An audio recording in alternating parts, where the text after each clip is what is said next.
Good day mga Mards! Game na! So ito nga, nag-order na ako ng vanity dress with mirror sa batchmate ko sa halagang 1,850. So ayan, assemble na tayo! Excited na ako!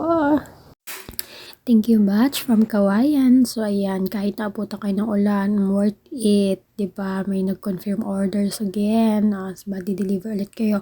So ayan, inopen ko na nga. Iniwalay-walay ko na siya. So mas maganda palang may numbers. Mas madali. And after ko naligo, plan ko nang i-assemble yung cabinet. So, tinay ko muna yung isang drawer na sinasabi, yung may susian. Ayan, hindi na kinaya ng beshi nyo. Kumuha na ng panyo para gamitin sa pag-screw kasi talagang nakakapaltos siya. So, wakas nakabuo na nga ng isang drawer. So, sinunod ko na yung pangalawa. So, tatlo yung maliliit yan na drawer. So, hindi na kinaya ng beshi nyo. Nagutom siya. Kumuha na ng pagkain. So, ayan, ng piatas at umorder nga ako niyan para naman maging organized yung mga gamit ko kasi kalat-kalat. Tapos maganda din kasi siya, mayroon siyang pangapaglagyanan, tapos mayroon pa siyang salamin. So upo na ang prinsesa para mag-makeup, para magayos pag may date, ganyan-ganyan. O diba? Taray.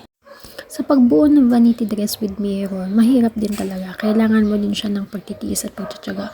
Umabot yata ako ng 4 oras. Simulan ko ng 10 hanggang 2 ng hapon. O, diba? Walang kainan yan. Dire-diretso yan. So, ayan. Malapit na nga matapos. So, na-assemble ko lang siya. So, ang ginagawa ko na is yung sa may salamin.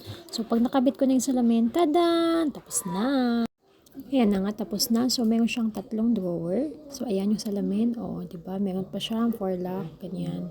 May susian. And then, ayan. O, diba? O, dami pong pwedeng ilagay. Hi, nanay! O, ayan. Nagpapaypay si nanay. Ang init kasi. So, ayan. Heart, heart, heart.